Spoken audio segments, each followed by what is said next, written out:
yenu mazuri sana, na tayajibu kwa mtiririko ule ule mlivyoyauliza. La kwanza la ndugu yangu Fadhili Akida toka Daily News kuhusu Wahadzabe na mfumo wao wa maisha. Niseme Jamhuri ya Muungano wa Tanzania inaheshimu mila na tamaduni zote za Watanzania wa aina zote. Lakini pia Jamhuri ya Muungano wa Tanzania inawapa watu uhuru wa kuishi mahali popote wanapotaka, ikiwa ni pamoja na kubadili mifumo yao ya maisha kama wanataka kwa hiari yao wenyewe. Kwa hiyo mimi nilikuwa sijaona hizo video clip za kwamba wanapewa pombe kali. Sasa maadamu umeniambia hili la pombe kali, kuwapa hao watu pombe kali ni jambo ambalo ni kinyume kabisa cha maadili. Huwezi kuwageuza watu kuwa walevi, na huwezi kutumia nafasi yao kuwa, mimi kwangu naona jambo hilo si jambo mwafaka, na linaweza kuwa pia la kuwatweza. Kwa hiyo nitalichukua na kuliwasilisha ndani ya serikali, hasa katika wizara ambazo zinahusika moja kwa moja na masuala hayo.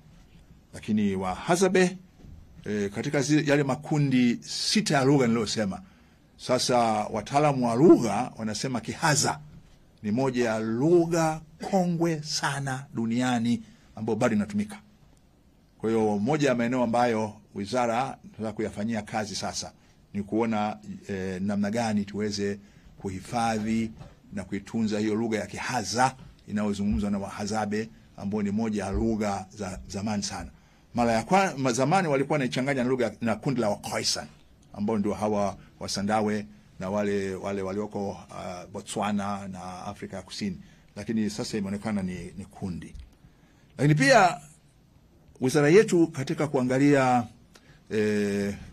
urithi usio kamatika au urithi usio shikika, au mmoja tafuta jina jingine, yani Kiingereza intangible cultural heritage, inahusu pia mambo ya chakula na virutubisho.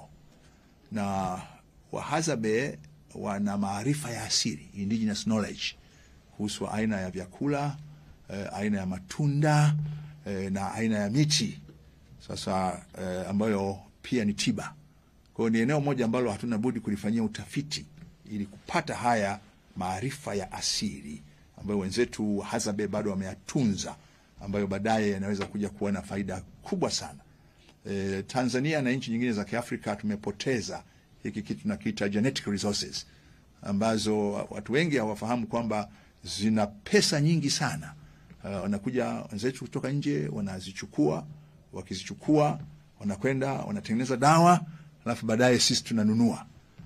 Watu wanakwenda katika milima ya Usambara, wanawakuta matabibu wa Kisambaa ambao wanatibia kifafa, wanakaa chini, wanachukua maarifa. Sisi tunaona wale watu hawana maana, wanachukua ile mimea, wakienda wanatengeneza dawa. Tutakapoletewa dawa ya vidonge sasa ya kifafa, watu wataona fahari kuyaandika. Kwa hiyo Wahadzabe wana maarifa ya asili ambayo sasa sisi wizara tumeyachukulia maarifa ya asili kwa maana ya indigenous knowledge na indigenous technology kuwa ni sehemu ya utamaduni wetu ili tuweze kuhifadhi. Lakini hili na mimi nitazitafuta hizo video, nilikuwa sijaziona, lakini hatuwezi kuwapelekea watu pombe kali na kuwaondoa katika mfumo wa maisha. Kwanza wao walikuwa wanatengeneza pombe yao kutokana na asali. Tuache huko kama ambavyo Waathu na wanaendelea kutengeneza dengerua ya asali, wengine wanatengeneza rusuo kwa asali, wengine wanatengeneza nini, na hawa tungekwenda tujifunze hiyo pombe yao ya asili. Lakini kuwapelekea haya makeivanti, nataka kuamini hivyo, inaweza kuwa ni jambo ambalo sio mwafaka. Nije kwa ndugu yangu Deus Magale. Sidhani lililofanyika kwenye Kariakoo Derby ni wizi wa fedha.